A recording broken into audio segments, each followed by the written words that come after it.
Hold that thought.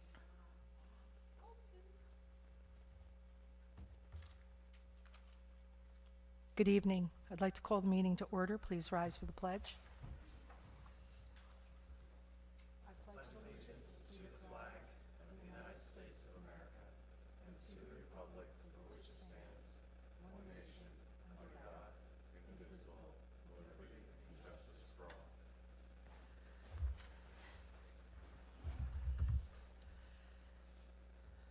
Mary Beth? Okay. Councilwoman Chapman. Here. Councilman Cookingham. Here. Councilman Deegan. Here. Councilman Reifenberg. Here. Supervisor Albrecht. Here. Bookkeeper Melanie Fastigi. You gotta turn your mic on for that. Here. All present. Okay. I'd like a motion to adopt the agenda as is. So moved. Second. All in favor? Aye. There's no public hearings, no receipt minutes. Correspondence is all on file in the town clerk's office, no presentations. At this time, I would like to open the meeting for public comment. So moved. Second. All in favor? Aye. And we're going to have our department heads present their proposed 2026 budgets. And tonight, our first one is going to be the judges. Judge Farley, would you like to start? Just really quick. Yes. Do we want the public comment to stay open or? Oh, shoot. Yeah. Yeah, because nobody said anything, so I just went on. Okay. I'd like to close the public comment portion of the meeting. So moved. Second. All in favor? Aye. Go ahead, Judge. Thank you. Just push the button, please.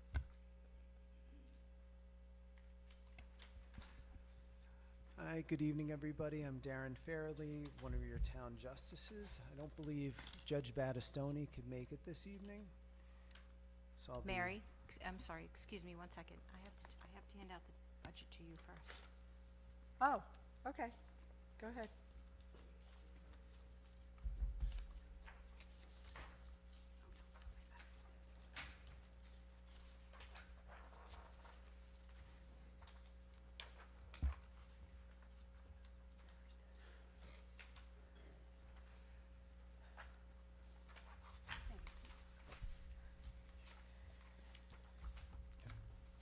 Good evening again. So as I mentioned, I'm Judge Fairley. Do it here. Do your music. Oh, thought it was me for a second. I was having a theme in the back of my presentation. So Judge Battistoni isn't able to make it this evening, so I'll be presenting without him. The past year in the town court has been similar to the past few, very busy. For those of you who might not know, there's approximately 1,700 town and village courts across the whole state of New York, outside of New York City. And Pleasant Valley is pretty busy. It's in the top 100 in the state. It hovers around number 68 in the state as far as fine revenue volume goes. Product of being on the Taconic and on Route 44. So we see a lot of vehicle and traffic matters. We see a lot of criminal matters. So the town court is primarily a criminal and vehicle and traffic court. And is where the revenue comes from.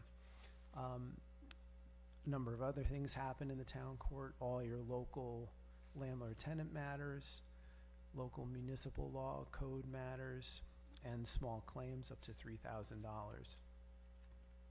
And the claims in landlord-tenant matters could be commercial, they could be unlimited, they could be millions of dollars if the case called for it.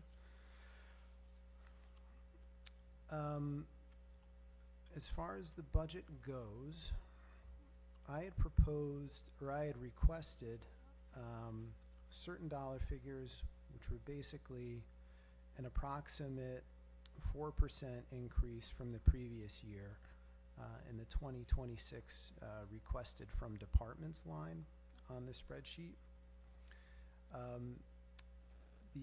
Also on this sheet, we have a supervisor tentative budget,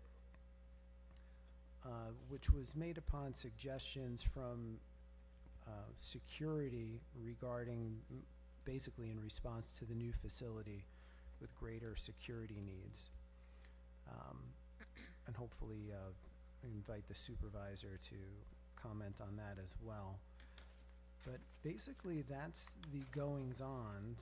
The total revenue of the town court is approximately annually about 800,000, give or take.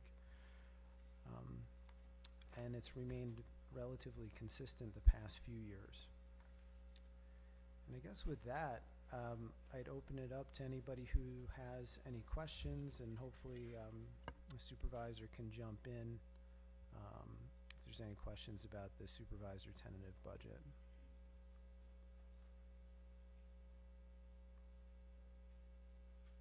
I just have a question about the interpreter. Every year we talk about how we're spending more and more money for that. Has anybody come up with like some solution? I know Councilman O'Hanlon a few years ago, we were talking about some program that was out there that they do some translation remotely and it would save money. Has anybody come up with a solution besides having an actual translator that we pay every court night to be here? Yeah, that's a good question. The way it operates now and in the current court facility is sort of the only way it can work with having the translators present. There is a, I think it's called the language line, which is done primarily on the phone. I think it could also be done virtually, although I'd have to look into it. That was primarily used in emergency scenarios on arraignments after hours. The way the interpreters are used, especially in criminal cases, I would say it would be very difficult to not have someone there to adequately assist those people, because there's, for a couple reasons, it's not just the discussion at the bench, but it's also the discussion with their attorney, and informing them of what's going on at the appearance, or if a guilty plea is going to be taken to something. So there's a lot of off-the-record communication that's provided by the translators. That also happens with vehicle and traffic cases too. There's more of those cases, but even then, to some extent, there's off-the-record stuff going on. So it's worthwhile to investigate, especially with a new facility, which should have full audio-visual camera capabilities, to see if there's a way we can streamline it. And I can also speak to the Magistrates Association and the Office of Court Administration about how these programs might be up and running or not in other towns, because it's worthwhile to look at. As you can see, it just grows and grows, and we love the main translator that we do have come in, but it just it gets bigger and bigger and bigger. So if we can avoid it, we should. But the services that are being provided are very good and very necessary, I think, in person for the time being. But if we can do that virtually, I'd be happy to investigate that. Appreciate it. Thank you. Yep. So on his budget, on Judge's budget, I just want everybody to understand that we've added 3 additional constables on here. And a lot of this is because, first of all, you have illness, you have vacations, you have whatever going on in their lives where they might not be able to come. And this building is a whole lot bigger and with a whole lot more blind spots. And we don't want to have any kind of issue in there. So I sat down with a couple of the constables, and getting at least 3 more is really pretty important. Now, so what comes with that is the fact that you have to do the clothing. and you have miscellaneous and ammo, and also with the clothing and the supplies and whatnot, we also have the safety vests, which are very expensive. Melanie, what was that total? Do you remember? It was In the equipment line, you put $10,060 for vests and tasers. Yeah, yeah. And the other thing is that they're being required to use or have tasers on them also, and our constables right now don't have those. So it's a whole setup where you have to have plugs in it, and they have to sit in there, and so it's quite detailed.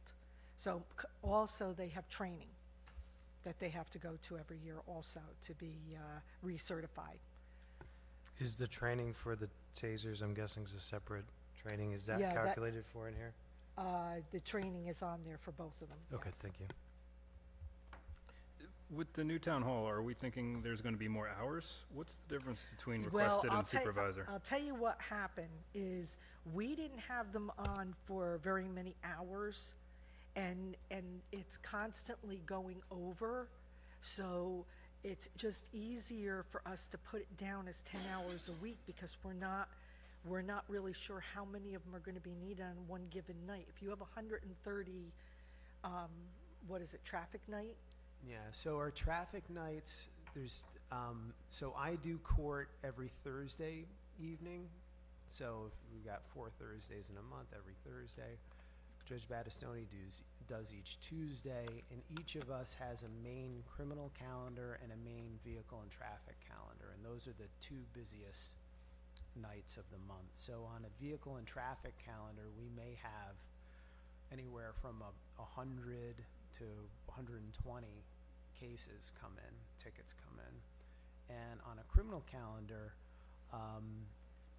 they fluctuate, but I think each of us holds about 60 or so criminal cases per month.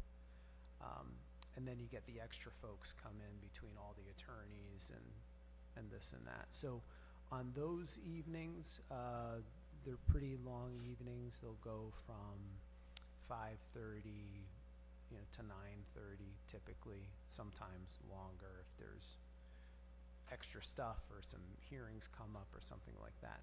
But those are the main busy nights. The other 2 Thursdays per month will have all the landlord, tenant, small claim, some other separate hearings and criminal cases, sort of a mishmash of things on those evenings. If I can just throw in a little bit for that too. So if you didn't add the 3 officers, so they kind of rotate around right now, and they don't work every single court night. They don't work every single meeting.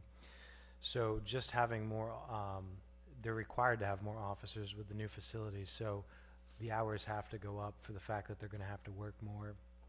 And yeah, you're going to put an extra 3 officers in the budget, but they're all still going to have to pick up more than they're working right now because, I'm just making this number up, but let's say there's 2 officers here now, you're going to need 5 officers every single court night, which is just going to require them not to have as much time off, I think is what you're seeing with the hours increasing per month. Well, yeah, that's helpful.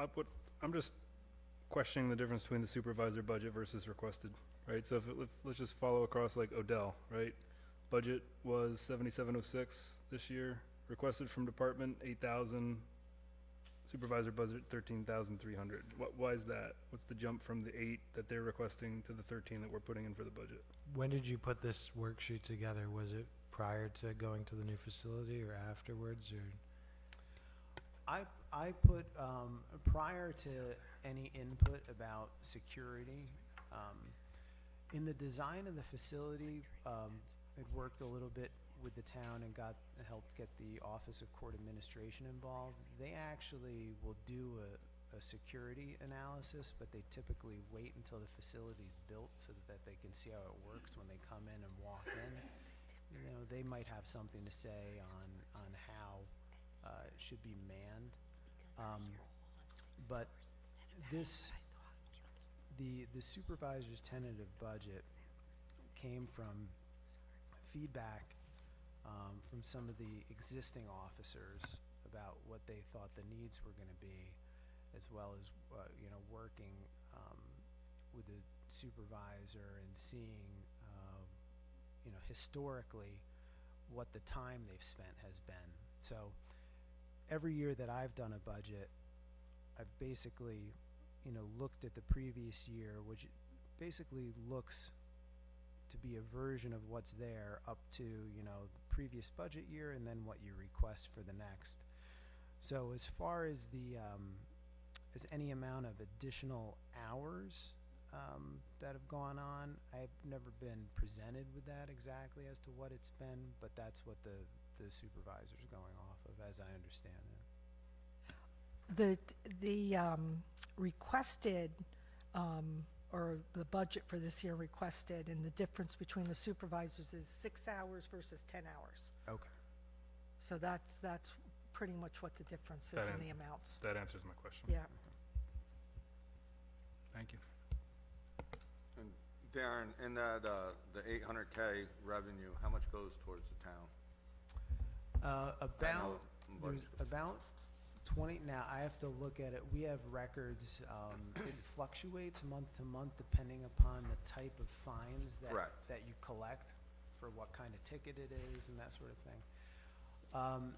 The last I looked to try to do some overly broad math to guesstimate it was about 25% goes to the state. Yeah, so last year's actual was 452,000.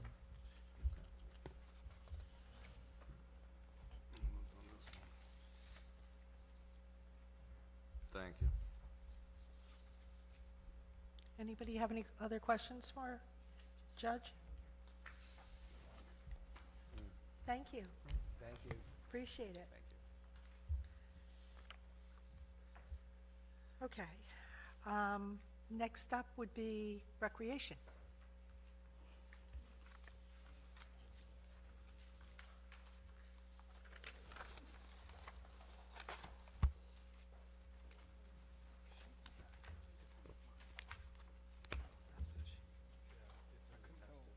Oh, that's in. I got it. Do you have a copy of it? Okay. This is, let me see this. So annoyed. All right. I wrote out my thoughts and then printed it for you as well, so that you have my thoughts on paper. Good evening. Thank you for the opportunity to present my requested budget for 2026. I would like to review Code 7020.100, Recreation Salaries. Although the supervisor has increased my salary by the standard 4%, I am requesting a more significant adjustment based on my increased workload and the many new activities and events I have introduced to the town of Pleasant Valley this year. While there have certainly been challenges, as is natural for any new department head finding their leadership style and building a strong team, I am proud to say our new programs have been very successful. One highlight has been the addition of 2 new camp age groups, Camp Sunny Sprouts for ages 3 to 4, and Teen Trailblazers for ages 12 to 15. With these additions, Pleasant Valley now offers childcare throughout the summer for children ages 3 to 15, a tremendous benefit for our residents. Last year, I committed to bringing in $190,000 in revenue. Not only did we meet that goal, but as of now, with 3 months still to go and basketball registrations ahead, we have already surpassed it by $4,579. You can reference page 3 of your packets for the revenue total. Basically, on page 3 is all the revenue up until today. I am very proud of the work this department has accomplished, and I hope you share in that pride. That being said, I have worked an extraordinary number of hours this year, including evenings and weekends, often without the support of a recreation assistant for a third of the year. Despite this, I remain the lowest paid department head, though the workload has increased substantially compared to my predecessors. For these reasons, I am respectfully requesting an annual salary of $75,000, which I believe is justified by both the revenue growth and the overall accomplishments of this department.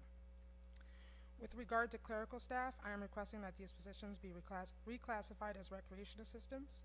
Having clerks who are unable to assist at events leaves us short-staffed, and the nature of our work requires all hands on deck.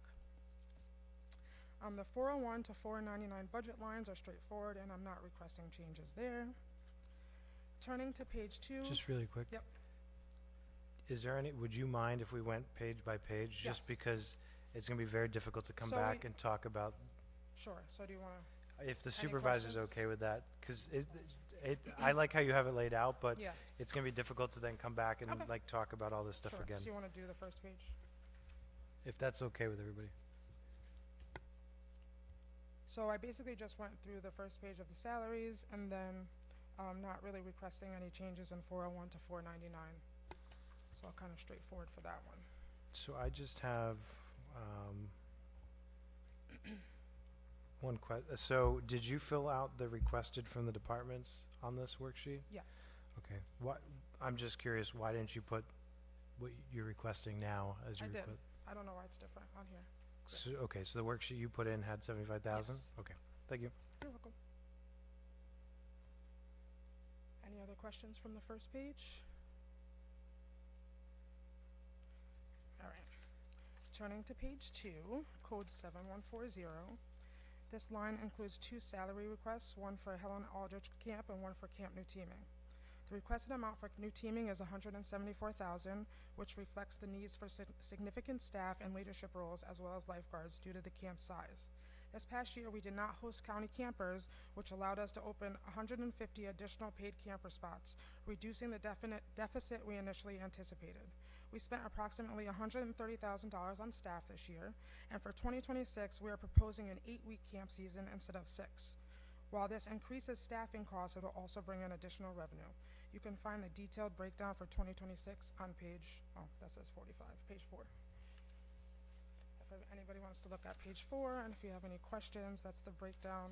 4 and 5 is the actual numbers from this year, and page 5 is the projected numbers for next year for Camp New Teaming only, if we do that.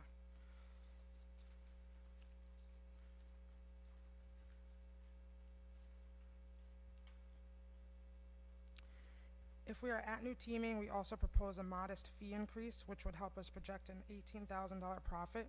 Should we remain at Helen Aldrich, staffing costs would remain the same as in previous years with no additional increase.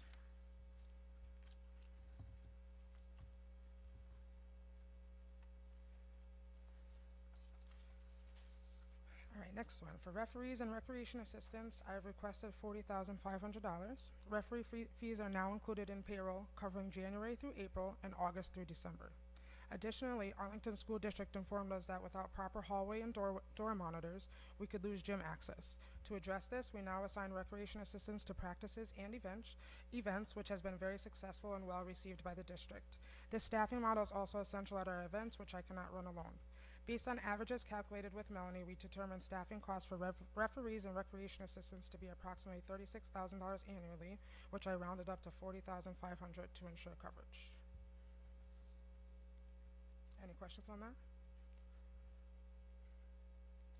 Both Tracy and Rich have received the standard 4% increase. Additionally, we now have a successful men's basketball program, and our new adult basketball coordinator, Jermaine Wiggins, will be added to payroll with a stipend.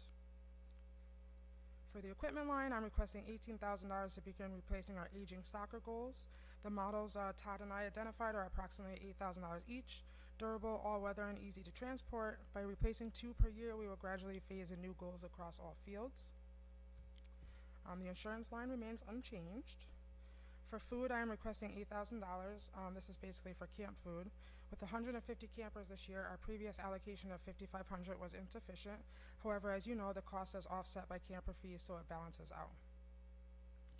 For supplies, I'm requesting $4,000. At New Teaming, the current $2,500 is not feasible. This year, our supply costs already reached $4,000, primarily due to medical supplies such as ice packs and bandages. For clothing, I'm requesting $18,000. At New Teaming, we need additional uniforms for staff, and this year's $16,000 allocation was already fully utilized for sports uniforms and staff clothing, not including New Teaming. We also had to purchase an additional 100 camper shirts beyond our usual order. For soccer, I'm requesting $15,000 as we now cover referee fees for both younger and older divisions, and the $10,000 line will no longer suffice. For Huck Finn Day, I'm requesting $2,500 to cover the expanded recreation department presence and related supply costs. For special events, I am requesting $10,000. Our programming has grown substantially, and as you can see on page 6 of your packet, we anticipate spending approximately $9,000 in this category.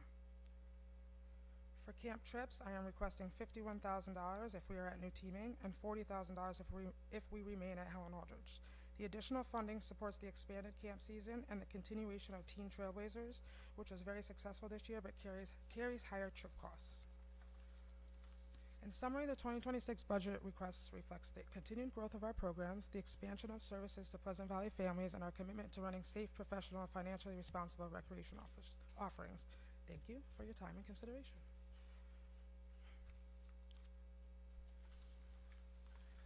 So, I have a couple questions. I just want to remind you, like, we're not having conversations as a Yes. board. I'm just trying to get as much information course, for the next time we meet. Okay, first thing I have a question about is new teaming. So can you just walk me through your process of where you're getting these numbers? What has been done since summer camp? Do you see this as a feasible thing for next year? I just need to have kind of an idea of where we're at Sure. with this. I don't know what's going on with New Teaming. I don't know if we're going to be there next year, so I did 2 budgets, one for Helen Aldrich and one for New Teaming. And I just wanted to be very specific in New Teaming so that we had the correct numbers for next year. Really quick, just, there's something on here that's, if we did it at camp, at Helen Aldridge, is that what you're saying? Yes, so on the sheet, it's requested from departments, the $174,000. That's if we're at New Teaming for Okay, 7140.100. The $78,000 is if we're at Helen Aldrich. gotcha. Sorry, I should have Okay, explained thank you. that before. Yeah. Okay, So basically, for next year, I just went off of our numbers from this year with the increased fee and expanding to an 8-week program.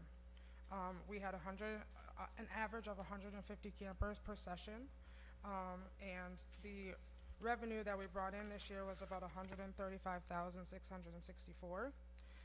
Our expense was about $168,956. There's no way we can really run that camp next year unless we raise fees. Plus, what we offer there is amazing. So we really should increase our camp fees and be more on par with neighboring towns and their fees. So on page 5, the 2026 projected, we increased the Sprouts fees, the Camp Sunny Days fees, and the teen fees, a little more than double, which is still relatively cheap for a camp program. And then as you can see, I just basically went off of how many kids we allowed in each program. So Camp Sunny Sprouts, we do about 20. I did 15 residents, 5 non-residents for a total revenue of $41,000. Camp Sunny Days, 70 residents, 20 non-residents. And then Teen Trailblazers, 30 residents, 10 non-residents.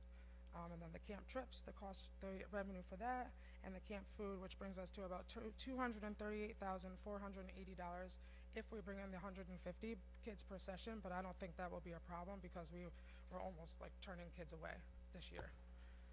okay. And anywhere in here, so this year it was kind of this deal with the county that we would take X amount of kids for free, and that was how we were paying the county to maintain the park. They didn't send any. Hold so- on one sec. I'm sorry. I know they didn't send any. Yeah. I'm wondering, in these figures that you gave us, is this based upon the same setup?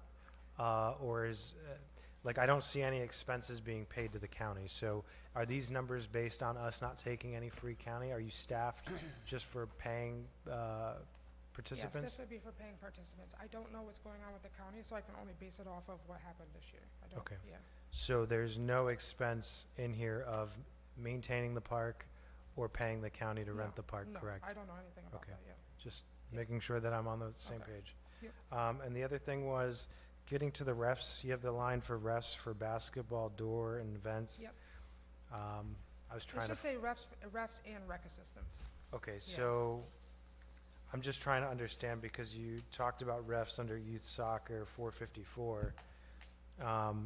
Out of that Okay. 40,500 that you requested, how much of that is for refs and So- like the actual basketball program? So for the refs, we didn't really break it up between refs and rec assistants. It was a $3,000 average per month for the rec assistants and the refs to work because they all work together. So we have 2 refs and a rec assistant at the door at So- each school. So is there any refs under 451 for youth basketball, like you have No. refs under youth soccer? Nope. Youth soccer is, we pay Hudson Valley Youth Soccer League, and it comes out of the soccer line. But we pay them directly for the referees, so we don't have to put that in our payroll. Gotcha. Yeah, Okay, that makes more sense. yes. That's all I have for you. Thank you for that. Thank you. Actually, do you do any of the, is this the same one? Yeah, this is the same one. Did you look at town celebrations, 7550? Yeah, so I did want to talk about that because if we are going to continue handling Pleasant Valley Weekend, we really should increase that line to cover us because it was a little bit of a mess this year. And I think Jen and I were talking and we would like to put $30,000 in that line to cover us, but I just don't know how that works because we would then get sponsorships, and not have to use that money, so. Yeah, so basically you would need, let's say it costs 30,000 to run the whole thing, you'd have expenditure of 30,000, and then we'd have a revenue sponsorship line in the revenue side of the budget of 25,000, and we would end up having to collect 5,000. Yes. But the budget's not set up that way right now No. because we've never done that. Yeah. We just want to make sure that we're covered and not scrambling at the end, because we obviously want to throw a great event. But it's nerve-wracking when you don't have the money, and we want to make sure that we're covered. And did you look at the adult recreation, No, I didn't- 7620? That wasn't given to Okay. me, yeah. I don't have any other questions for you. Thank you.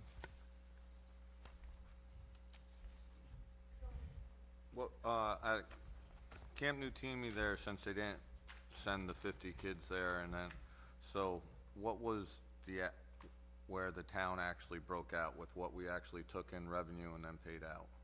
Oh, that is on, for 2025 actual, that's on page 4.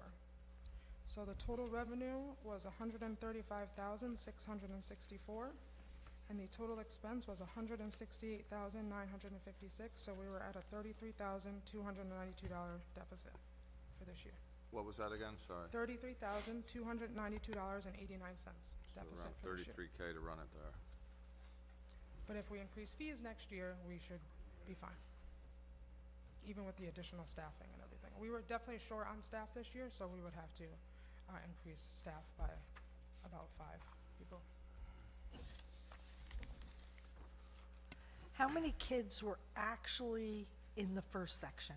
Session, we had at least 150 in each session.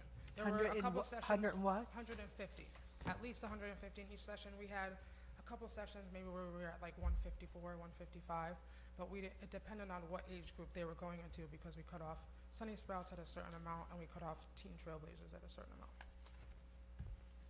So you actually took more kids Yes. than what you were going to Oh, take? yeah, we cut off at So- 100 because I was waiting to see if we were getting county kids, and I had a waiting list, and as soon as I realized that we weren't getting anybody, we took everybody in, and then honestly, anybody that was in session 2 that wasn't registered, they had so much fun, they registered for the other sessions, so we ended up doing really well, bringing in 150 kids, and honestly, I don't see why we wouldn't even be able to bring in 200. We turned people away, people loved it, we just need to be staffed correctly, that's all. So we actually brought in more money as far than we thought we were Oh, going to yeah, bring in. 100%, because Oh. it was 50, And it was what kind of a deficit? 33,000, which we thought it was gonna be a 6-figure deficit because of not getting that 150 spots filled.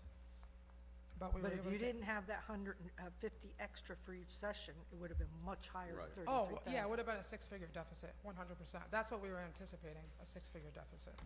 So if we increase fees next year, and we get the 150 kids, we can actually make a profit for once.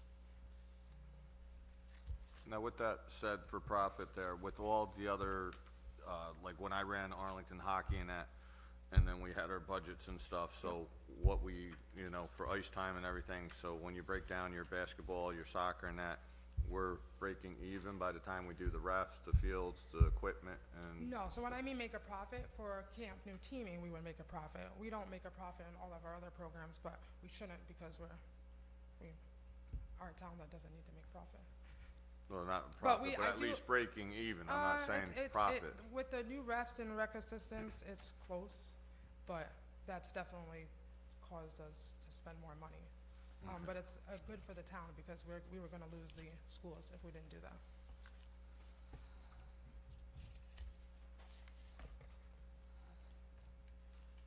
So I'm still trying to understand this camp thing a little bit. So, so just in a simple way, how many kids came to the camp? How many kids what? How many kids came to the camp this year? 150 kids per session, so per 2-week session. Okay. Approximately, sometimes we had a little more. And that was more than we expected. We were cutting it off at 100 because we were supposed to take 50 per session from the county. Yeah, okay. Yeah, So then from that, we likely received more revenue than we were expecting, yes, a lot more revenue than but we didn't expected. staff up for that. We were staffed for 150 kids, but we hired so late, the lifeguards and some of the staff, that kids had vacations and kids were sick. We had counselors get tick bites, and you know what I mean? It happens. And what's hard is when you have these new camps like Sunny Sprouts, you have to have 4 or 5 counselors with them. Right. Even if that's not the ratio, because they're just crazy 3 and 4-year-olds, you know? So we now know how many counselors need to be in each group regardless of staffing. So the question, I'm not asking this question to look backwards, it's more just based forward, and this is no way a criticism of anybody. Yeah. But the question I have though, just from the math, right, if we got more kids than we expected, which means we had more customers than we expected, which means we had more revenue than we expected. Absolutely, yep. So if we got more customers, right, we would need to staff up more. If we Yes. were at a deficit when we were really kind of bursting at the seams, Yeah. you see where I'm going with this, right? Yeah, so How would the deficit not get worse? So I projected on page 5, for the staffing projection for next year, we put all of the positions down. We raised everyone's, I guess the minimum wage next year is $16.50, so we did a few positions starting at $16.50. We gave everybody their 25-cent increase that they get every year. We added in new positions. We need new leadership roles. We were really tight because we didn't have enough time to staff, so we had Joelle as assistant director and medical director, which was really tough. We didn't have enough leadership staff, which was really what we were missing, and we could have used a couple more lifeguards. So we added all of that in for the projected. Can I just jump in for 1 sec? Councilman Deegan? Yeah, go ahead. So, when we were doing Camp Sunny Days at New Teaming, and correct, jump in if I'm saying this wrong, she needed a staff for 150 kids, no matter what, because the county was gonna send 50 non-paying kids. So we were basing the revenues off of Camp Sunny Days, having 50 kids not paying, but we still had a staff for them and Yeah. have the expenditure. That's why the loss for Camp Sunny Days was supposed to be so high, but because the county didn't send those 50 kids, she was able to bring in 50 paying kids, which brought the gap up together. So she was staffing for the 150 no matter what. Yes. 100 of them were supposed to be paying, 50 of them were supposed to be free. Thankfully, the county didn't send 50 after all of that, Yeah. and it brought the gap, the loss down much. But that's why you're only seeing the 30-something thousand. Mhm. But the plan was Yeah. much worse than Yeah, that. if you see, we spent about 130,000 on staff this year. I did request 174,000 for staff next year just to cover ourselves because we can do so much there, and we had specialists who were we had a survival specialist that was bringing the kids out and teaching them how to cook in the woods, and it was awesome. But when we're down staff or we're just 100% at ratio, if a counselor's sick, we have to pull that specialist and have him go into a group. Or I have to go outside and be with the pre-K kids because we don't have enough staff. So we always have to make sure that we're at ratio, but we need more staff than ratio in case there's vacation or anything like that. I don't know when our next meeting is, but I think between this meeting and the next meeting where we go line by line, you and the supervisor have to get together and figure out what the county wants to do, because I don't know how any of us are going to make a decision on a budget when we have no idea what the county expects. The county could come back and say, we're not doing this anymore, and we're going to pass a budget potentially with 174,000 in it, or the county can go, we're not doing what we did last time, and you're going to owe us $300,000 to rent the camp. Or the county can say, we want the same deal and we want to send 50 kids, and now you're going to have to pull back your revenue a lot more. So I think I don't remember when the next meeting is, but by that meeting, we need to, Yes, at some point, we 100%. need to know what the county's thinking, Yes, because there's no way we can pass any of this without Yes. knowing that, so. I agree. And I do know, I have friends who work in the county, and they did receive the notice about sending 50 kids to us, but I guess it was just received so late that there was just not enough time. So if we're going to do that next year and we start early, they probably are going to send kids. They just didn't have enough time to set it up. With that said, for like camp trips, you have for, if we're at New Temy, 51,000, and then if we're at Helen Aldridge, 40,000. We'll also just break down that so I can see why 11,000 more when, like you just stated, At New there's a Temy? lot more at New Temy to do than there is. So there's a lot more I know teaming to do, but teens are teens, and they enjoyed being there, but they definitely wanted to go out and do more things.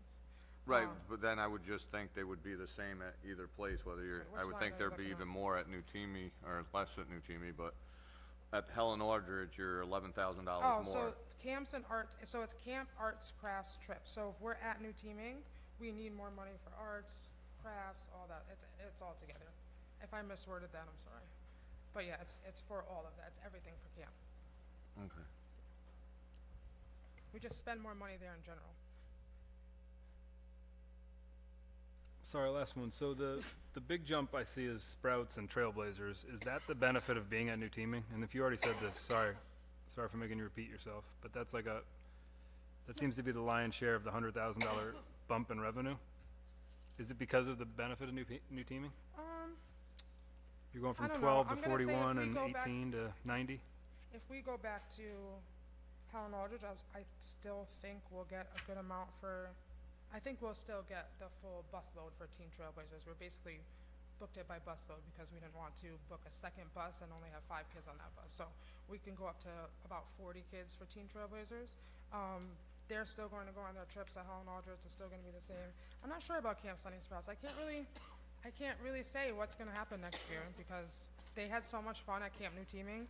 I'm just gonna, if we go back to Helen Aldridge, we're gonna lose probably half the kids that we had. And So- we can't take 150 But how's the kids. revenue going up? How's the revenue from Sprouts going from 12 to 40 and on Trailblazers from 18 to 90? Are we just Hold on. getting more I'm kids? looking. Yeah, more kids, more kids. Sprouts wasn't completely full. We had about 14 to 15 kids in Sprouts. Well, we had 11 the first session, I believe, and then 14 to 15 in the second and third, but I feel like now that people have seen how it goes, they're more comfortable with sending their 3 and 4-year-olds to us. Okay. And then Teen Trailblazers like, blew up because they loved it. They honestly Got it. loved it, yeah.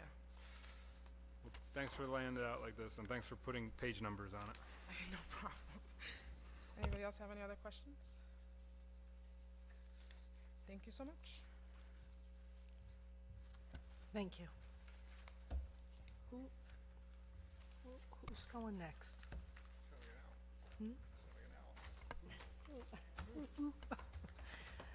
John? Planning and zoning.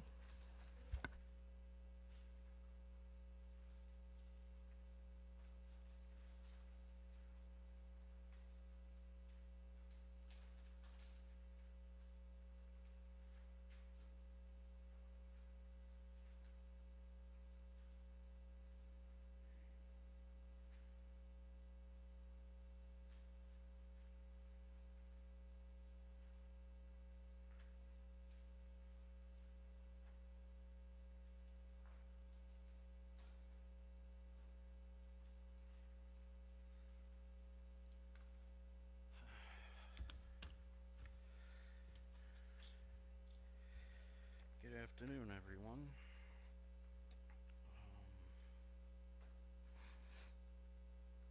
I was going to start off with the zoning page, which is Code 8010.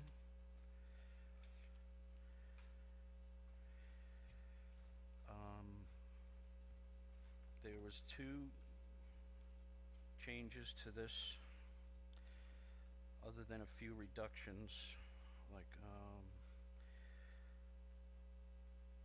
the secretaries, and you'll see this on the planning page as well. Hey, John, do you mind holding up? We gotta catch up. What? Oh, It's 8010. Man, the public ain't seeing the frustration with this. You can hopefully feel it. We gotta get page numbers on this stuff. Sorry. Thank you, That's sir. all right.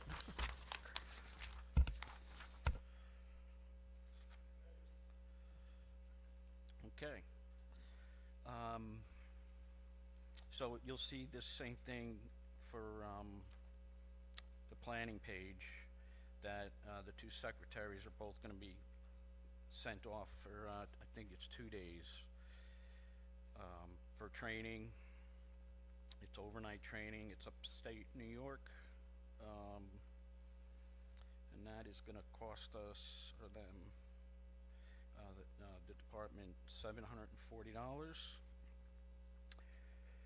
And it's the same for both, and then we're adding $400 for my continued training, as well as Patrick. I'm gonna be going to ask for an additional person, and you'll see down, I think it's the third line down, there's gonna be additional hours over here amounting to 21,000. That is put in zoning, but I'm gonna ask to have that moved to safety inspections, because the page that I just handed out to you is talking about a deputy building inspector for 20 hours a week. And the duties are gonna be to assist the building department with the increase anticipated from the new legislations for the STR and ADU to process applications, inspections, which will also be annual inspections for the STRs to maintain their permits, making applications, and monitoring the Board of Health approvals for the SDS and water supplies for either the STR and the ADUs, because that'll be adding bedrooms to the property. Relief support for staff of portions of violation notices and warnings, therefore giving them more time to address the needs of the zoning administrator. And then there's gonna be $500 for additional equipment and training. This deputy building inspector will take the courses, half of the courses that I took, provided by the Department of State, which will make this person a certified building safety official. Which is the first 3 classes. It won't be a certified code enforcement officer, but they will be qualified to do safety inspections, which would include, let's say, like the inspections that are gonna be done for the STR. I'll still be doing most of them, but this person is gonna be, we're gonna look for somebody that's gonna be also kind of administrative talented.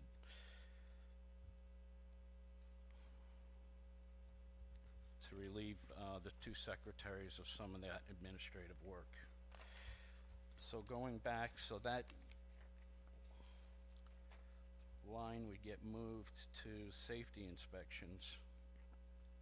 And it's just gonna be a versatile type of a position.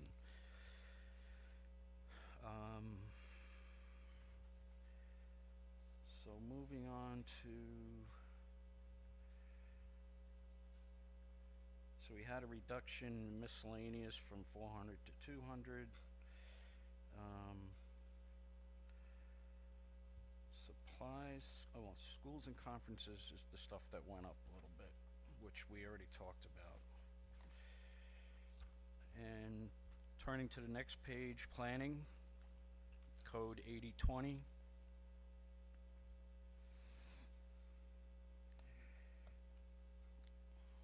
Has the increase on schools and conferences, which is the 740, and then we also have an additional 210 for the planning board members for their training.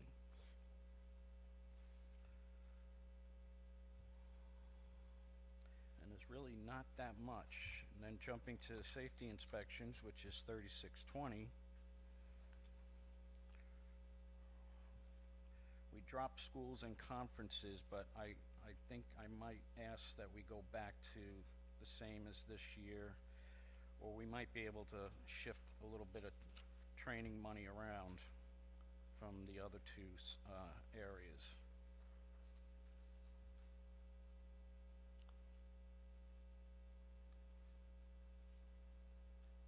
I'm waiting for. Are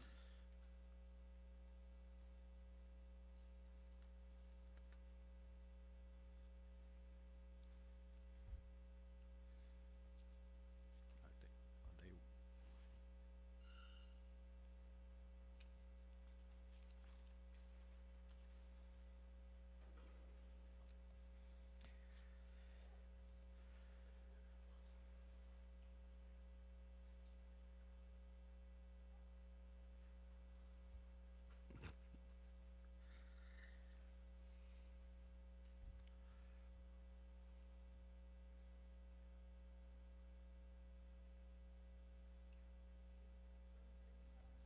Yeah, I'm pretty much, there's not I didn't much. The biggest thing was the additional position Okay, would be extremely helpful and a good thing for the department to get caught up on everything and keep going. So can I ask, Sure. I 100% agree with a part-time, somebody out in the field doing inspections and compliance stuff and things like that. I'm going to be honest with you, though, that, and I might be completely wrong, but I don't know if I'd be supportive of a part-time person where you're saying administrative in the office doing paperwork, because one of the things we hear a lot of is that there's nobody out actually, and I know you're out there doing it, but you're really, you're the person out there doing it. I think my personal opinion is there should be somebody out there, out in the field, and not doing the administrative work in the office, because since I've been on the board in the last 4 years, and you've gone from 20-hour a week people in the office to 2 35-hour a week. So you have 70 hours now compared to 40 hours it was before. And I know things have gotten busy, but I would be careful of bringing somebody else on to do more administrative work in the office, because I realistically don't think the residents would be very supportive of us supporting that, because I think their concern is having people out there enforcing, doing safety inspections, helping them get their projects done. The feeling I've got is that they don't want to hear that there's another person in the office doing paperwork. Take it for what it is, but you might have a pushback to that. It's just for downtime, I'm out a good portion of the day, but not all day. So what's the first thing I do when I get back is I start processing the work that I just did in the field, but a lot of it goes to the two secretaries. So this person will be out in the field as well, helping with all kinds of inspections. And that's one of the reasons why I wanted to have them trained to do it the right way. The only thing they won't be able to do is actually enforce them, but they can bring stuff to my attention. With the certification that you're proposing, if they're driving around town doing their stuff and they see a blatant zoning violation while they're out and about, are they able to come back and and do something about that? They'll be able to come back with pictures and bring it to the zoning administrator's attention. Okay. And then if he needs some assistance with it or some type of processing or whatever, right now I just I'll come back and or he'll ask me to go look at something based on a complaint that we received. This person might be able to handle stuff like that. Go and do it. Yeah, I think that's maybe what we're missing, is the person going out besides you going out all the time doing it. Is the zoning administrator, is that 20 hours a week? Do you feel like 20 hours a week is enough? For the zoning administrator? Right now, I think it is. but, you know, we had talked about possibly doing 24 hours a week, you know, working 9 to 2 Monday through Thursday, and then the 4 hours on Friday, or possibly 9 to 3. But from what I understand, I don't know if we can do that. You guys could tell me. I think the amount that was put into the budget, or asked to put in, where is it? Yeah, on the zoning page, can handle some of that. But I don't know Thank if you. it's allowable. I don't remember.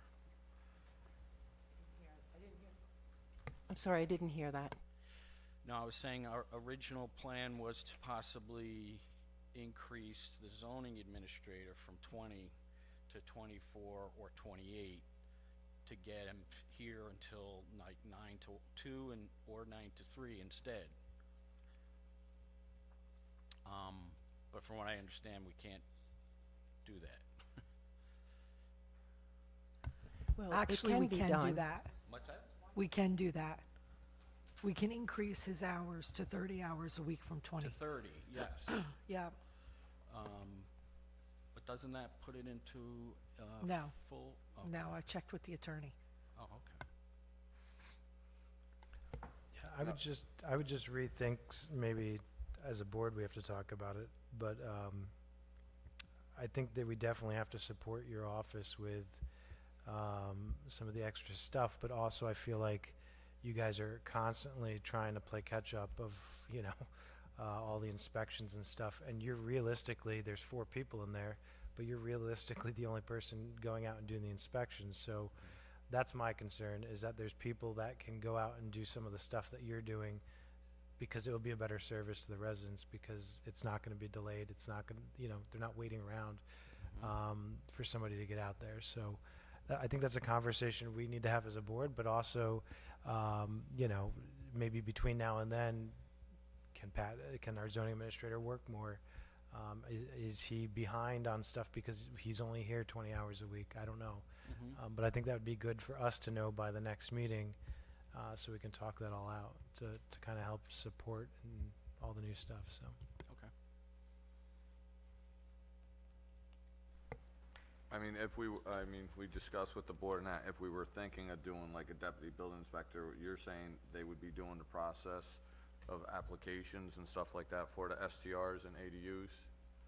So that Well, wouldn't be on the lady as- agenda? Assisting with it. In other Okay. words, providing, I don't know, I can't think of it. I don't know exactly because we're not sure if it's got exactly what the process is gonna be at the moment. So, for instance, I imagine the unit that is gonna be converted from, let's say, an ADU is now gonna apply for a permit to run an STR there. Now, I'm kind of looking at that very seriously because you've got different people going in there every week generally. And when we renew that permit, which I believe should be annually, and I don't remember if that's written in the code yet, but, you know, I gotta make sure that it's up to fire code, because we don't wanna have an incident like happened in Clinton. So can we have this person, like, I know in the town of Lake Luzerne where they just passed all this stuff, it's a town of 500 people out of season, like, it's a very tiny town compared to ours. They hired the person who did the Zoom stuff for their meetings and certified him, and instead of you doing most of the stuff and sending this person out to check things, they were just in charge of short-term rentals, and that was their main thing. And then when they were, you know, there's only 20 or 25 short-term rentals possible in this town. So at some point, there's not gonna be anything to do unless there's renewals. But I would suggest certifying them so you don't have to do anything with the short-term rentals, and they can just go and they can be, that's the go-to person for short-term rentals and ADUs, And then when they're caught up and there's nothing else going on, then they start backing you up with the stuff that you have going on. But it's doable. Other towns are doing it. I just don't know what the certification is for that. That's fine, that's, the certification for this individual would be a building safety official, which is the first 3 courses out of the 6. And the third course is fire inspections. Well, it's focused on fire code. So the last 3, the last 3 are more what I do at the end of the day. I'll go through and look at applications and plans, do calculations. It's more of on the engineering end. So, you know, this would be, it would fit exactly what you're talking about with the STRs. But could still do other things. I would still be in charge or of everything, but as far as the structural things, like, are they using the right wood? Does it match the plans that I reviewed? That kind of stuff like that. So, Do you have a sense of how many SDR and ADU applications? I'm sorry? Do you have a sense of how many SDR and ADU applications we've got submitted, ballpark? We have a waiting list that is at, I believe, 13. I believe. For both? Oh, for the STR. For STRs? ADUs they're starting to flow in. So you're seeing They're a- not on hold, and now that we got the answer we were looking for before. So the 28,000, that's the 2,750, 20 hours a week times 52 weeks a year, right? It's roughly, we're asking for the town to make an investment in that. Do you feel like there's a potential, once this gets caught up, where that investment allows us to be more proactive than reactive in the day-to-day functioning of that whole department, where you can do things? And what can you do now with that with When that? you say proactive, you mean like policies and procedures, that kind of? Honestly, anything, as opposed to just trying to keep up with the work. Does it allow you to like catch up and then some? Well, I'm because of that? hoping to find more time that I can start improving, for one, some of the codes. Patrick and I have talked about that as well, to try to, excuse me, make things more clear and enforceable. Oh gosh, I have a whole list of things that I want to start working on spare time, but you don't have any spare time right now. So if I'm hearing you right, that's what the investment is. That the investment is giving us more time to then return a better product to the taxpayer. Right. So, Thank you. anything else? Okay, I can go home and eat now? Thank you.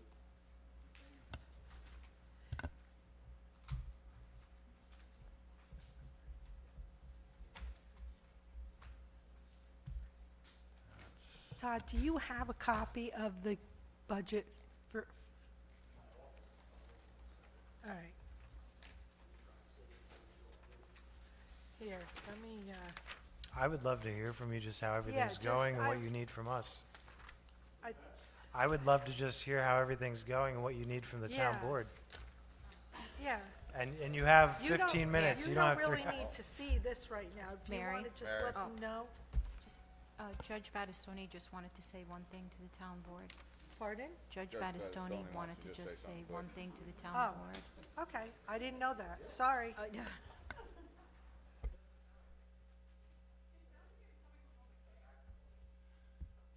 So I'm Judge Battistoni, one of the 2 town judges here. I just wanted to apologize for being late tonight. I was coming from another function. I got here as quickly as I could.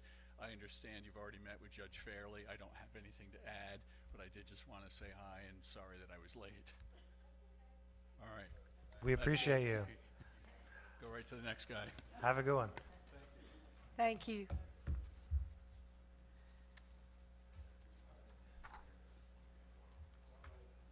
Well, you can let us know what you've been doing.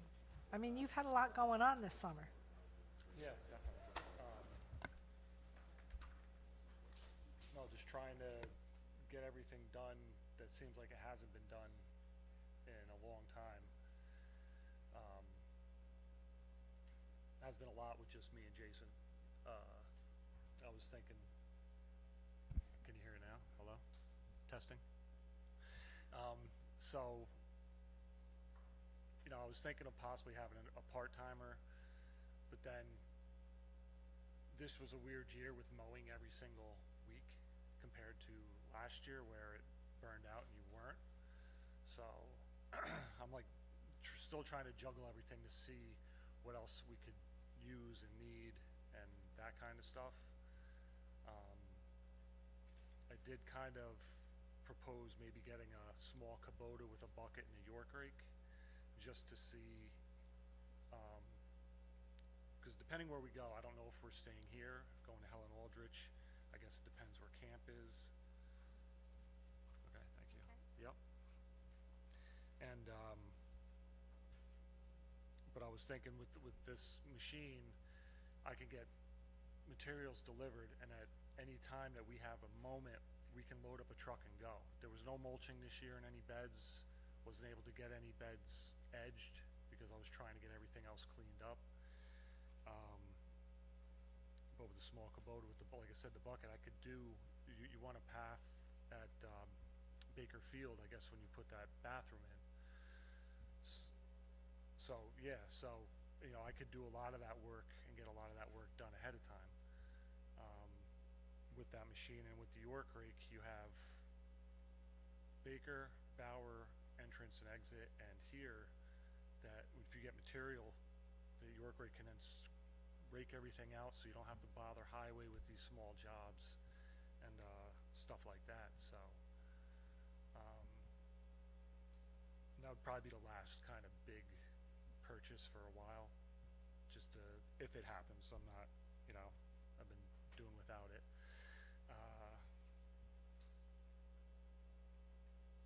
Still in learning how to read one of these budget sheets here, so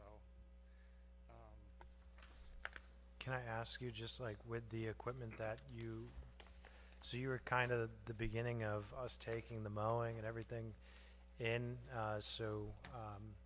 you've seen it from the beginning. Are you good with the amount of mowers you have? I know, besides what you're talking about now, but just like from the standpoint of maintaining the fields and cutting the grass and stuff, because we didn't really know. yeah. Do you feel like you're in a good standpoint, or are you with missing those two something? mowers, definitely. I mean, doing it before with a John Deere and a Ventrex, I mean, you really can't do much with that, but definitely with these two mowers. What I was thinking was if I had a third, like, part-timer, even for 20 hours a week, they could work with us those 3 days we cut, and they could be weed whacking. You mean a seasonal person? Seasonal person, yes. Okay, They- so they you still feel that you need that? Possibly, because like the weed whack, and then we have to take a day out Okay, to go to one place and weed whack, one place here, and I mean, you can go and look, and then we don't get to a place for a month, and you can tell that it kind of looks shabby with just mowing and then everything growing up. And then when you weed whack it, now you got hay laying around. So if one guy was working with us when we were mowing, and he was going around weed whacking, we're done at that site without having to go back, unless we're pruning or edging or weeding or something like that. So I'd probably utilize them more that way. Or if I can't get out, if they know how to use a mower, they can use a mower, and then if I show up, I can either grab the weed whacker or that kind of stuff. That'll let me make a couple more phone calls to people for proposals for different work and stuff like that also. Because I've done a few of those, but I've been pulled to do a ton of other things too. So, and once we get a handle on getting all this pruning up, all the trees, it's just a matter of maintaining it. So, it just seemed to be a lot of neglect the past few years that I've been trying to get stuff taken care of, so.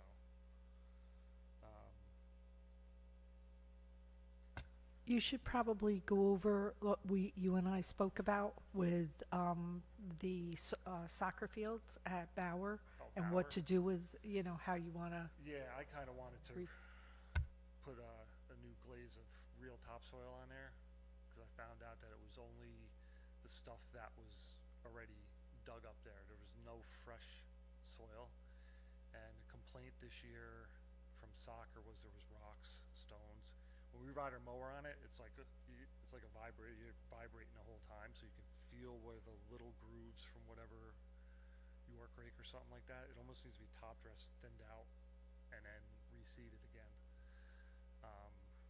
It is coming in, so I just don't know for a soccer standpoint how well it is. And Bauer Field itself is very wavy, and from what I'm told, it's been like that for a long, since Jason was little playing on it.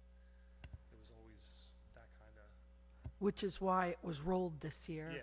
and And that- every year, if we get it rolled every year, Yeah, if we it'll do help that. out, definitely. Like Hyde Park gets it rolled every year, and theirs are getting better. So Let me ask, did the smaller new field get rolled when we rolled no, the? because I forget who did it there.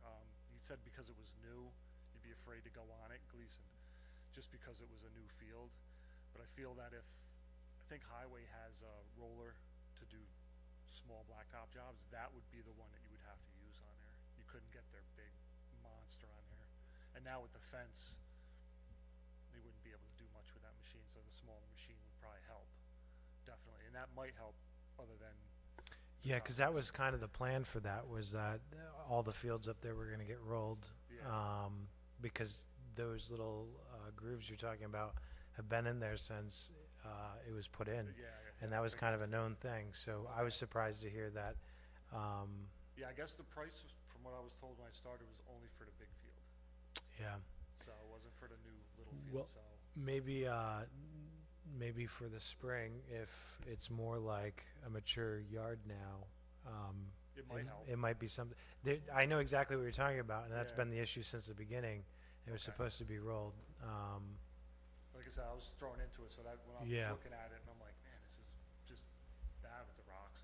And then I Yeah. was told it wasn't real good dirt on top. That was just whatever was left that they used. Well, no, it was topsoil that was put Was back it? on it. Yeah. Was it good top? Like, okay. I mean, it wasn't like bought It wasn't like topsoil. right, Yeah. screened and all Yeah, that other yeah. stuff. Yeah, Okay.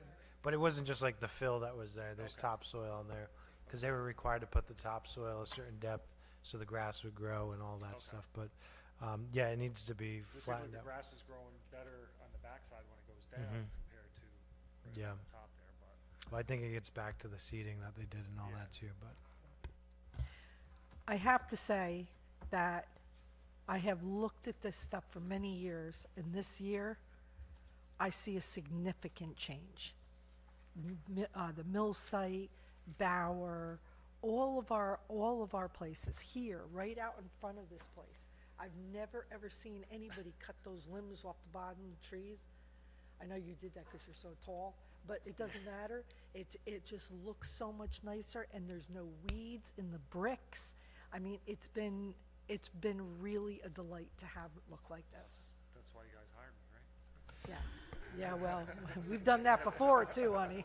I'll echo that. I think this is an area where we as a board and the public, we need to be careful about this and spend time and make sure that we're giving you what you need to not just keep up, because this is like one of those items where you get an immediate return on your investment if you have the right person and you have the right staff and the right equipment. I mean, so if we want a pretty town, we have to be willing to invest in ourselves. We're worth it. If you wanna So get the let's flower invest in it. pots back out there and flowers in it, going through the whole thing. and I making mean, it look- my thing that I want to get done, I want people to be able to go to Katy Field, no matter where they are on the grass, and be able to see the creek. We have a beautiful creek, and you can't see it, right? So what would you need to be able to, and maybe it's a situation where we have to have a professional come in and clear it, Right.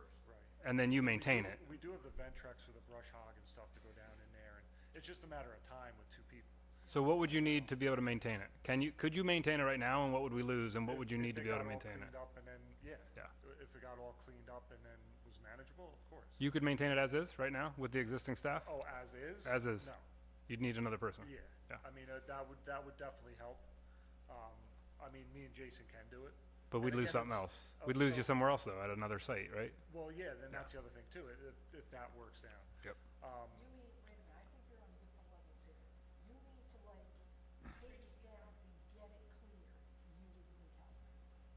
No, he's talking about maintaining it. You, We are were on you the same talking page. about maintaining it all the time? Yeah, Oh, maintain it all okay, the I'm time. sorry. we were on the same Okay. page. Once it's cleared, I mean, again, that could be winter work right now. Right. You know, because the winter is so slow anyways. You can do a lot of that clearing. There's no greenery on any of Right. that stuff. It's all bare. You can go in there and clean it all out. And a lot of the stuff that's hanging down that looks like shrubs, it's actually low-hanging branches that if Yeah, we notch it, yeah. you'll clear out 30 feet. Yeah. It's not, I mean, it's not coming up. Some of the branches, I'm not sure if I can get to them being up closer to creek. That Well, might have Gary to be Veter will climb up the tree and do it. He already offered. So, but, yeah, I mean, With, I think in due time it'll, when you were saying at the beginning there, possibly getting like a Kubota there to be able to spread, you know, going around and doing things and that. With that, I'd like to see by next meeting that we're sitting down there for like a proposal for like a Kubota with the loader, so it's easier to do that. And then I'd also love that it's been talked about over the years, is just having a snow blower for one, so if we needed to just go down the sidewalks, so we could, you know, like you said, Yes. wintertime you guys are slower and that, not saying you gotta be out there at 4 o'clock in the morning, but when it's 7, 8 o'clock and you can see everything, it'd be nice to, Yeah. the church does it very well. Well, they have we do that, have the Ventrex The does have a Ventrex. snow Right. blower on it. It's just, I think last year or whatever, I think it was really only Jason doing a lot of this stuff. And Right, and that's when I, Ryan was here. like you said, Yeah, so I Exactly. mean, I would definitely want to utilize that Ventrex not with gonna that stop. snow blower, 'cause that snow blower looks nice and new sitting back here. Like it hasn't seen snow or something, but yeah, just, even just getting him on, or somebody on that just to go down the sidewalks correct. would help, And, definitely. and that's like anything like, you know, Mr. Deegan was stating, you know, any of the equipment that you think you might need to be cleaning, you know, chainsaws or different weed whackers or some different, you know, pruning stuff or whatever, now's the time to put it in, because that's what we need to, Yeah. like, we have both of you, now's the time, not only an investment, it's starting, like Mrs. Albrecht stated, Yes. it's starting to look nice around here, we gotta have the material and the tools a so lot you of guys it- can work on it to get it done. A lot of the machines that you had here just needed maintenance. Correct. There was, like, Jason's like, oh, we got like 4 weed whackers don't work, I did maintenance, they all work. You know, so it was like that kind of stuff, was just a matter of tuning up and doing that, and keeping the maintenance and keeping them running. Right. So, yeah, I mean, I'm slowly getting different things, you all got a bunch of stuff that's workable. It just needs a little bit of TLC to get it back to running. And again, come the winter time is when you tune a lot of that stuff up, change a lot of the seals and stuff like that if it needs it, you know, unless it needs it right then and there. Right. But, yeah, So how would, from, on the board standpoint, if we had, how do we budget that if we want to do something, everything that Todd was talking about, but we realize there's parts of the, like Katie, we can't cut down certain trees, we need to hire a tree company. Should there be a line item in this Should be a for lot. work? Or should that just be, should that be in this budget? well, if we or- if we have it ahead of time, we can try to work it in. I mean, there's only so much we can work into a budget, you Right. know, for the most part, Right. but, yeah, Okay. yeah, we can try to work it in, yes. So you could potentially put in the parks, there's a park improvement line. Got it. You could Yeah. just put money in there for whatever he can't do to cover.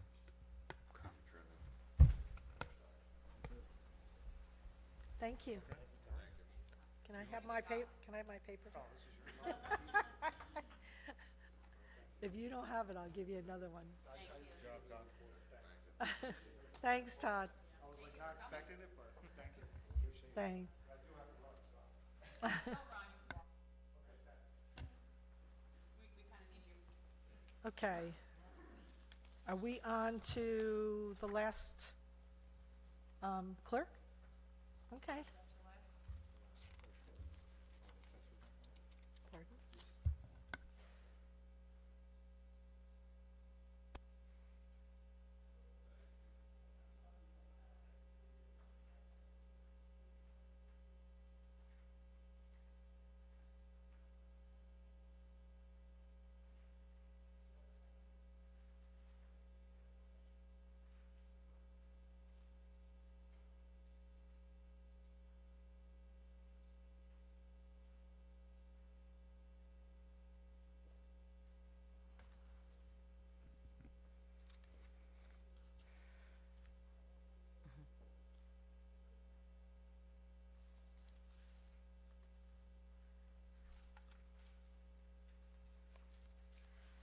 Good evening, everyone. Thank you, everyone, for being here tonight, and thank you to the town board for the continued commitment to our town and the services that we provide. As you can see, you have the budget numbers for my office in your hand, and they're pretty simple. My budget, matter of fact, it's probably one of the most simplest budgets that the town has. Besides the salaries, only 2 lines have changed. The 420 line went up $100 from $2,500 to $2,600 for software, and the postage line went up. That's with for the increases that happen sometimes twice a year. Let me start off by saying the mission of the town clerk's office has never been centered on profit, nor it should be. It's all administrative. Our values lie in the essential services we provide to the community. As your clerk, I want to take a moment to speak on behalf of the people who work tirelessly behind the scenes, my deputy clerks, Kathy and Debbie. These are 2 individuals who do far more than their job titles suggest. They are often the first faces our residents see when they walk through the door or call for help. They go beyond their job descriptions without hesitation, stepping in whenever needed, not just in our office, but across the other departments, because that is who they are. When someone needs help, we jump in and there are no questions asked. My team continues to show up every day on time, deliver quality service, and meet every deadline. We are efficient. We meet demands with professionalism day in and day out, and we go outside the box. We do this because we deeply care for our community. Just because there are no visible issues and everything is completed on time doesn't mean it isn't time-consuming for the office. Behind every smooth outcome is a great day of effort, coordination, and attention to detail that often goes unnoticed. While dedication is commendable, it cannot make up for the lack of support. The workload has increased, more responsibilities, tighter timelines, and growing demands. The town has had multiple projects going on. The compensations they receive have not kept up with that pace for years, many years. That imbalance is real. These aren't always easy conversations, but they are important, and they are essential if we want to build a sustainable, supportive environment where people can continue to do their best. Our office is not asking for special treatments. We are only asking for fair. Each year, the town clerks of Dutchess County collaborate and compile a comparative salary spreadsheet. I'd like to draw your attention to the copy I have distributed.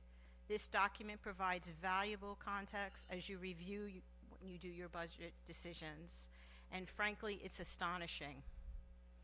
When I look at the towns with smaller populations, smaller workloads, fewer demands, and clerks earning significantly more than I do, deputy clerks making more than mine, it's hard not to feel discouraged.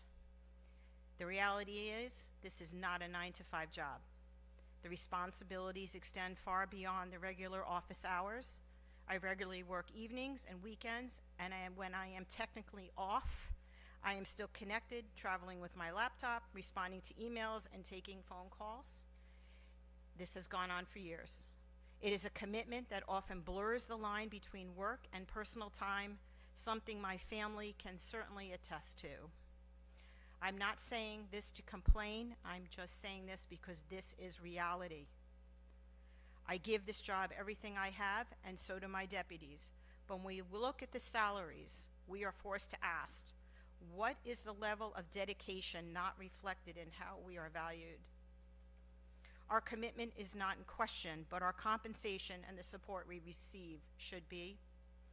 I have gone beyond my call of duty, not because I was asked to, is because I love this town and I love the people in it. I've dedicated myself to bringing meaningful recognition and pride to our community.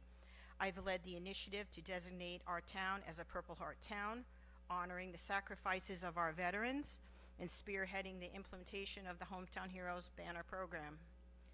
Throughout the efforts of our committee, we secured a $15,000 Dutchess County Microgrant. I've contributed to numerous projects, proclamations, dedications, recognizing our first responders and outstanding residents, always with the goal of lifting up our town and ensuring that each town board that I have served with shines in the best light. As you may recall, I voluntarily chose to forgo my own raise to prioritize salary increases for my deputies in 2023. It fills me with immense pride when I hear my deputies at that front window greeting the resident by name, knowing not only just who they are, but exactly where they live. That level of familiarity and service is not a reflection of our office values. It is a return on our commitment to our community, trust, and knowledge. I have to be honest, I'm tired of seeing and witnessing bad behavior get rewarded while others of us go up and beyond the call of duty, being overlooked or dismissed. What does that say for the morale? When people cut corners, avoid responsibilities, fail to lead by example, and face no consequences, it sends a troubling message that doing less is acceptable. Worse, it undermines those of us who consistently go above and beyond, making our efforts feel overlooked and insignificant. That's not the kind of environment we want in this town, and it is certainly not the kind of example we should be setting. We love what we do, we are proud what we do, but we cannot keep pushing the limits of what is reasonable. It's incredibly discouraged to stand here year after year pleading my case about the vital work of my office and the dedication of my incredible staff, only to have those words overlooked or dismissed. So today, I ask that we take this seriously, not just for our staff's well-being, but for the continued strength and stability of the services we provide for the town. Let's be honest, without the town clerk's office, the town would not function. We are the front line and the backbone of operations. We are the quiet strength, and it is time that reality is reflected in support and recognition we receive. As my budget comes to a close, I encourage all of you to reflect on the important question: how can we expect dedicated employees who love their jobs and care deeply about their community to stay and continue investing in our town if their salaries don't reflect fairness or respect for their contributions? It's somewhat ironic and worth noting, but on November 8th, 1972, according to the town official minutes, a councilman was quoted verbatim saying, "It is not possible to get qualified people to work for low salaries." Over 50 years later, that statement still rings true. As you discuss your budget, let's consider how far we come and how far we still need to go to ensure that our compensation reflects the value of our employees who serve this town every day. Thank you for your time and attention to this matter and willingness to listen.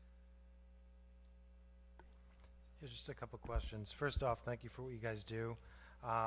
You gave us this spreadsheet with highlights. What do the highlights mean? The highlights are just the smaller towns. There were 3 highlights already on there that came from the other clerks. I couldn't get that yellow off, but I'm like. Oh, I can tell the difference. Yeah, Okay. yeah. There was some highlights on there that didn't reflect. Okay, I'm just confused of what you're asking for. Well, Because- I am asking for fairness. I have asked multiple times for. No, full- time out for a sec. I'm asking because on what you requested, No, what I requested was full-time for my deputies, So but it this- was not put in the budget. so the So I worksheet, asked Melanie to give it the extra sheet that you see on top there. That gives the This one? part-time and the full-time. Yes. all right, sorry, I'm going Yes. off the worksheet that Oh, I no, have no, that says yes. what you requested. I asked for 5%.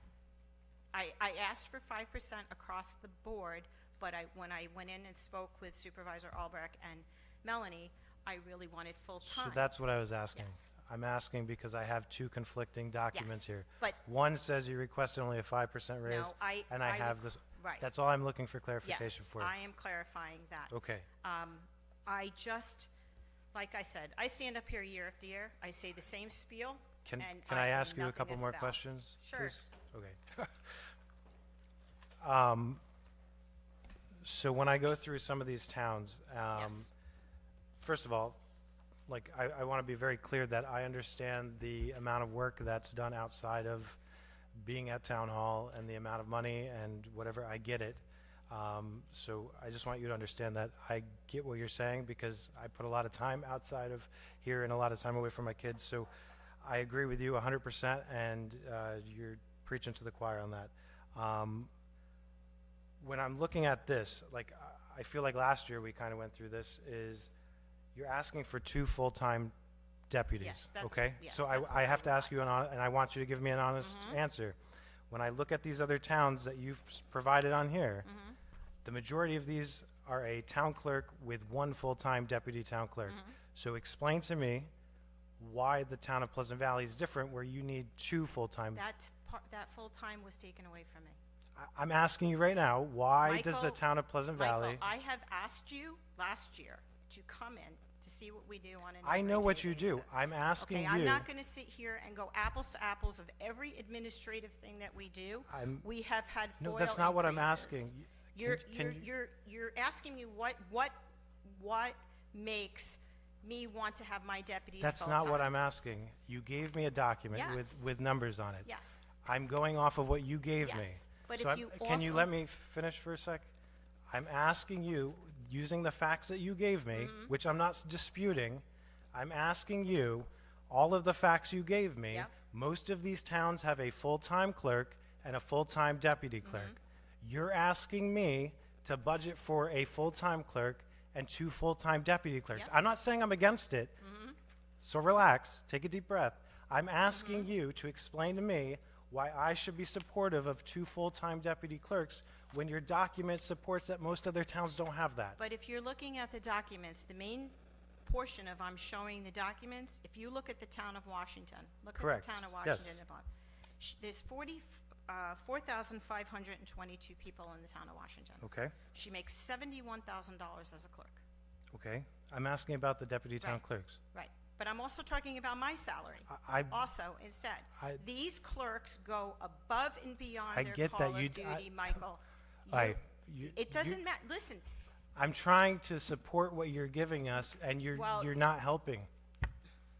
I'm being honest with you. I'm trying to help you here. in what way, Michael? What way are I'm you asking helping me? you to tell me why. I'm not saying I'm against this, but you gave us 2 things that conflict.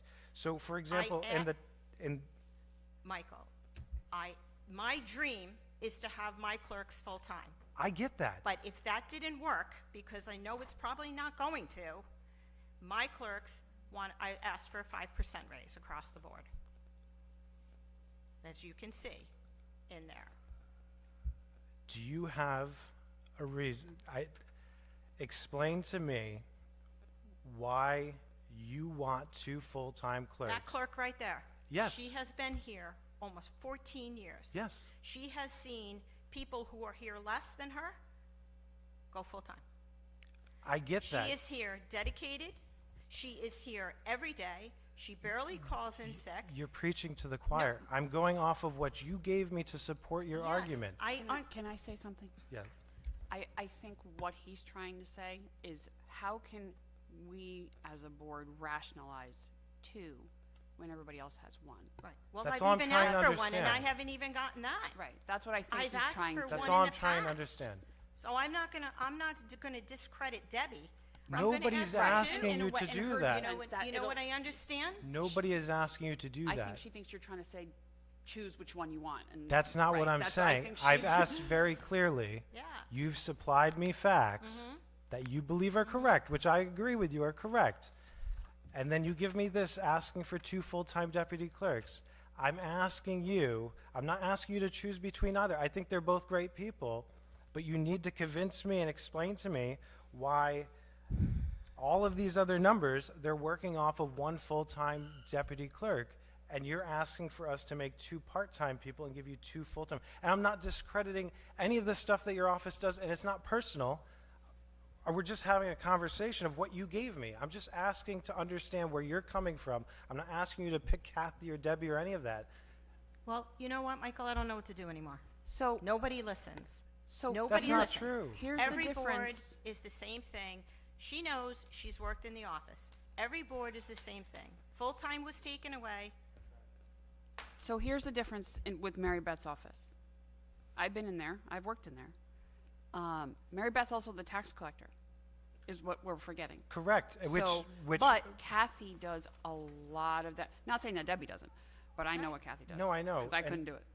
we gave, do it at the and I'm time. not saying, Now I can, I'm but- not saying it's right, but where there's also, I believe, a carve-out for extra money going to Kathy for doing some of the Yes. tax collectors. You also get, on top of your salary, extra money for the tax collector. And now the argument can be made that's still not enough. But I'm saying a lot of these ones, like the town of Washington, where you're pointing out, there's a separate tax collector. The town of Right. Dover, there's a separate, Right, a lot of so- these are included with the tax collector. So there's a lot of moving parts in here. Yes. I'm just trying to understand without, take all the emotions out and the personalities of, I get it, you do a lot of stuff, but the numbers you're giving us don't add up to what you're asking for. I'm just trying to somehow help you get to what you're asking for. People are listening. I've been listening for the last 3 years. So, I mean, sitting here saying that nobody's listening to you, I'm taking the time to try understanding it, but you need to explain it. So, I know what he's trying to say. This is showing us that most of the towns our size have a town clerk, and then they have a deputy that's full-time.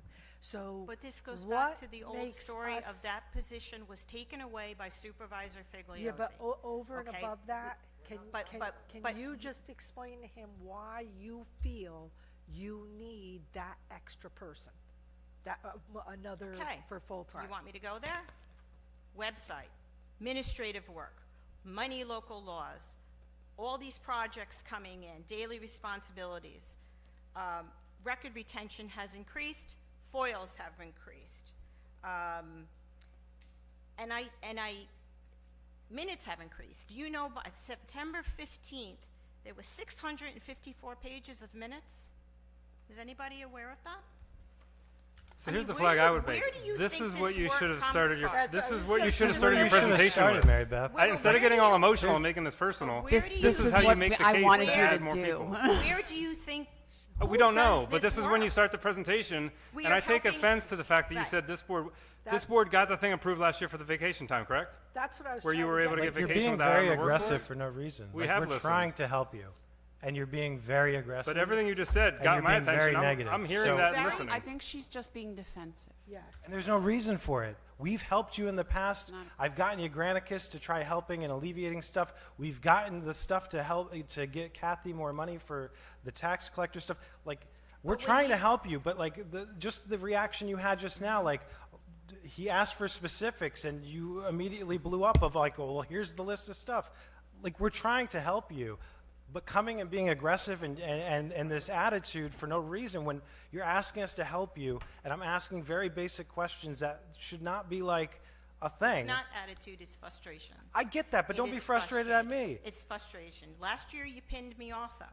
Last year, you pinned me also. And I probably asked you the same questions, and Last you probably year, did the same If thing. we all recall, last year, I gave the town board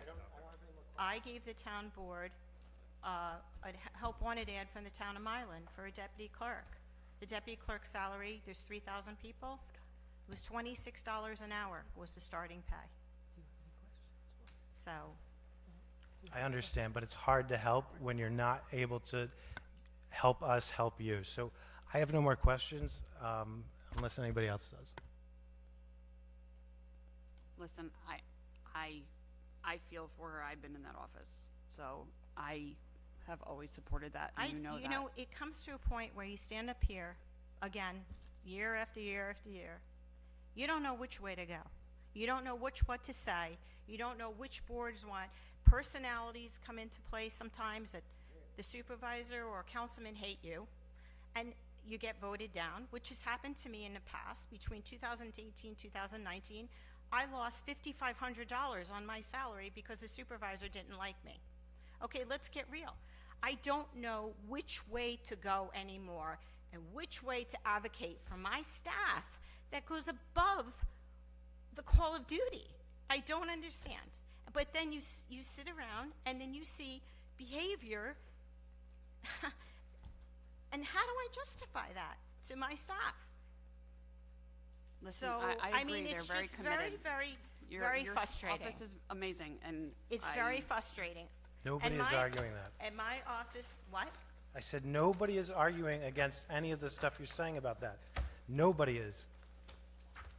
But we're not going anywhere with the conversation, so Listen, we're a very low-paid town, and I agree. And you'll see these numbers. You remember, I've done this. I did this. You remember? Years ago, I did this. I pulled all the numbers. We are one of the lowest-paid towns. Our employees, Well, I just They don't could think make better Councilman money somewhere Reifenberg else. realizes what our office does. again, I do. yes, No. I do. I do. No, I don't. No, I don't. That's fine. I That's your don't, opinion. Because I don't. That's fine for I you to say don't. that. That's fine. I don't.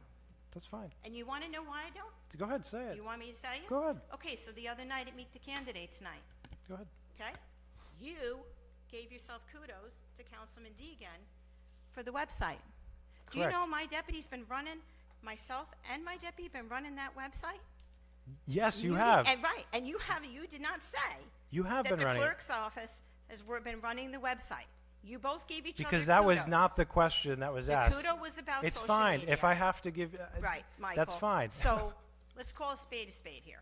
Whatever, Okay? whatever, Let's that's not- fine. Let's not. That's an fine. example of we feel we are not supported. Okay? I was supportive of everything you brought up, but that's You've never fine. been- no, you haven't. You've never been supportive. okay. Are we done? Is there any other lines that we need to go through, Mary Beth, besides the employees? Okay. Okay.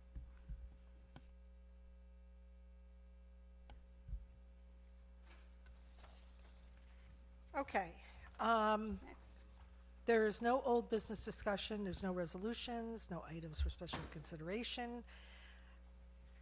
Do I open this to? Yeah. I'd like to open the public comment portion of the meeting. So moved? Second? All in favor? Aye. Yes.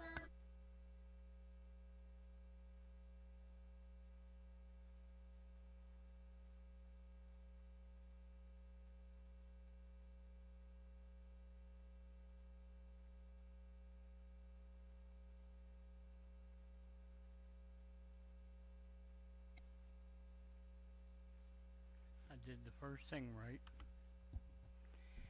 Gary Vader, Cell Point Turnpike. Just a couple of things. Do we have an agreement with Dutchess County on record for next year? It's very hard to make a budget without a agreement. Not yet. Yeah, we got not yet, and I'm not arguing with you, but they gotta get off their and get it done. You can't make a budget when you don't have figures. Okay. I came here for a couple years, and you finally got 2 good lawnmowers, and they're working right, and everything is going good. Let me offer another idea.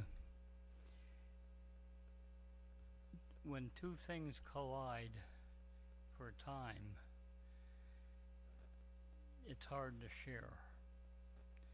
I'm talking about the roller for the fields. Spring is a great time for the fields, but it's also, this is the Northeast and the roads are breaking up and they're using it. Things like that. We don't need new everything. I've disagreed with the highway department on multiple occasions on new everything. You can buy and there are dealers that have used good equipment. You can buy one and do it ourselves. Thank you. Thank you. Anyone else? Okay, I'd like to close, motion to close the public portion of the meeting. So moved. Second? All in favor? Aye. There will not be an executive session, and so, pardon? I said, oh darn. Okay, I'd like to adjourn the meeting, a motion for it. So moved. Second. All in favor? Aye.